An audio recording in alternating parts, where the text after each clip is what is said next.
What a time we're living through. I mean, just look at this hair. And beyond my own 6 weeks without a haircut, more than anything else, this is a time that is filled with an almost absolute uncertainty. An uncertainty which nourishes fear and anxiety. The only thing that does seem certain is that we as a global and as a local people will be forever changed. I'm speaking to you today as Artistic Director of InSeries, and I'm so excited to share with you in a way which seems the most personal possible right now, news that is bold and brave.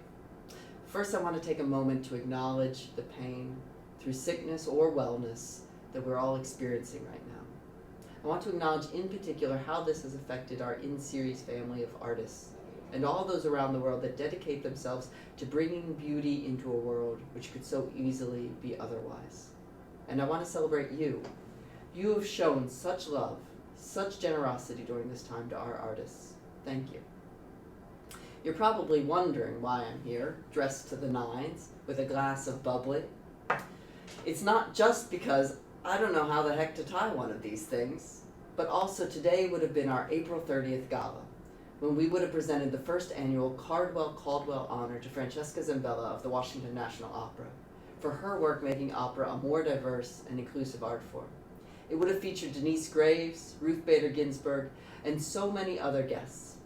We also would have announced the nation's first Young Artist program exclusively for singers of color, and you would have met an amazing quartet of supremely gifted future industry leaders. It was not to be this year. But today is still a day of celebration, as you are among the very first to hear exciting news about our InSeries 2020-2021 season.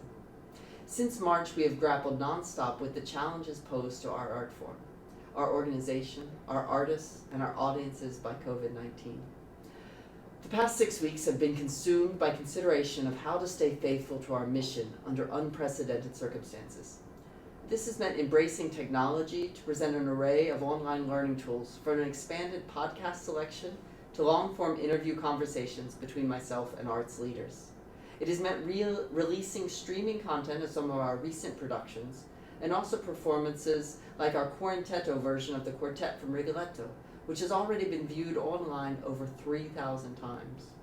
It's also meant creating new ways that you can support our artists by offering their services to you in the form of operograms that you can send to loved ones with whom you're unable to be right now.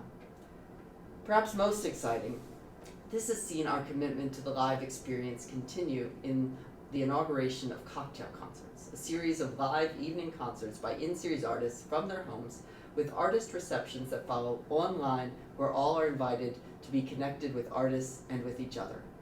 Our first cocktail concert received over 1.2 thousand views in its first evening, and well over 2,000 views by now.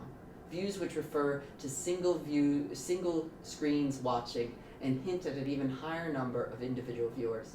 I'm so proud of all of this, proud of our artists, proud of our staff, proud of our family of patrons, and I hope that you'll continue to join us on this new frontier. But this has also been a time when we've had the opportunity to ask the important questions. What does it mean to be an arts organization in a time of crisis? What does it mean to be truly faithful to our community and our artists? How do we justify our existence in a time like this by bringing real light into real darkness?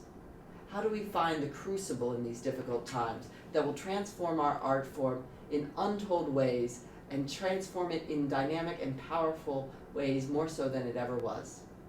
When no one can provide any answers, how do we make sure that we are still asking the questions that make us feel alive?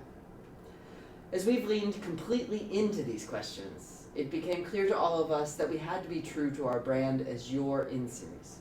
At the very core of our being as an organization, however small, however scrappy, is that we are out in front.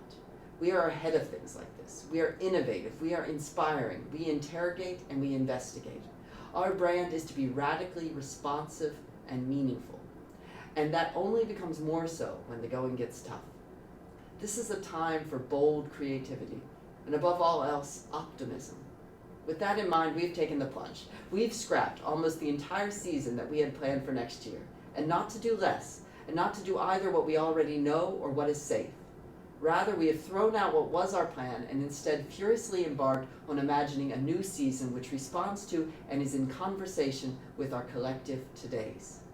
I'm proud to tell you that in this today, InSeries is, to our knowledge, the first company in the world, whether opera, theater, dance, or otherwise, to announce a completely digital 2020-2021 season, one which allows us to unflinchingly persist in our mission and our vision in ways which were unimaginable even just a few weeks ago. Now, a digital season, what does that mean?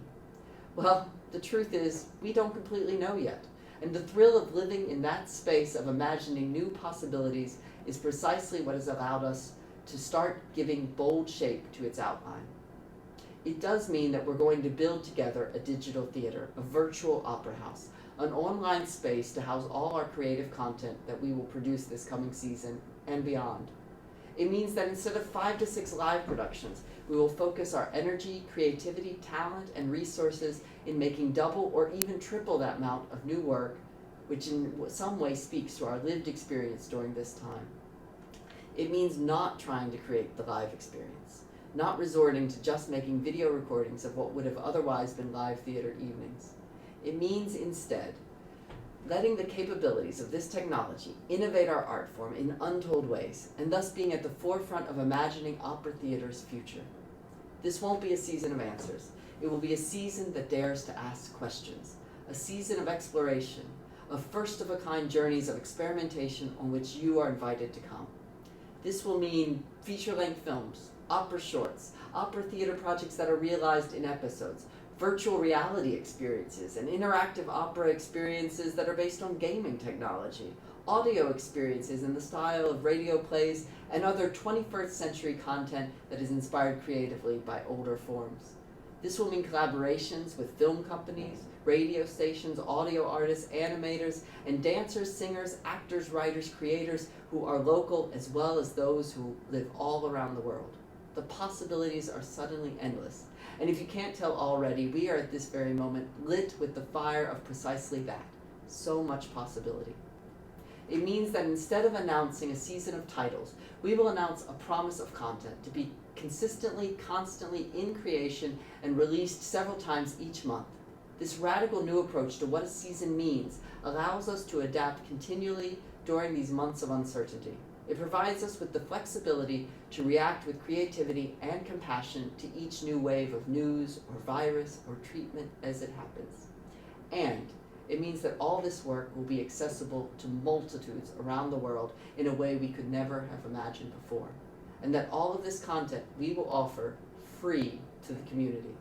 While we still will offer subscriptions of this season, packages that will include added monthly concerts, invitations to live events and online artist receptions and premiere watch parties, as well as early and extended access to all of our digital content, we are proud beyond measure to have discerned as a company that this digital season creates a once-in-a-lifetime opportunity to make art and outreach events which are truly accessible and available to almost everyone, and that to offer it freely and openly makes this a uniquely powerful moment to reach wider audiences and to make a real difference in their lives.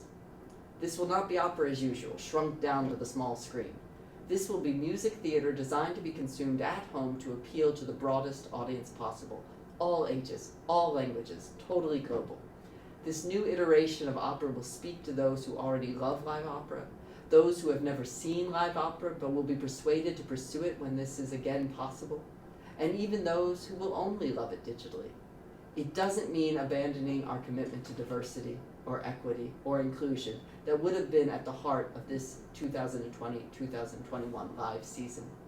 Though we are prevented now from launching our new emerging artist program for exceptional young singers of color, the Cardwell Dawson Resident Artist Program, we are committed to offering those artists even more performance opportunities in this season and expanding our network of creators of color to include filmmakers, animators, producers, and audio artists. And it doesn't mean that we've abandoned the experience of coming together live as a community. We expect that in the year to come, there will be difficult to predict waves that will provide moments when we can gather together. We are right now building collaborations with local cinemas where we will host live film opening events, premiere evenings when we can come together in celebration with our friends, neighbors, artists to see this work presented on the big screen with receptions and guided artist experiences.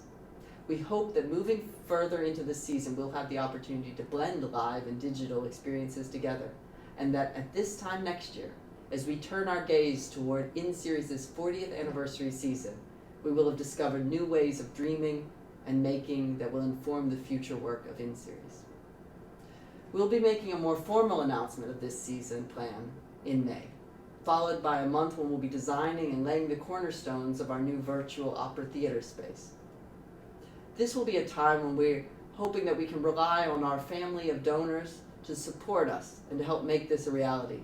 The new site will be open to the public in July, housing past content, and we plan our first production to drop in September when our live season would have begun.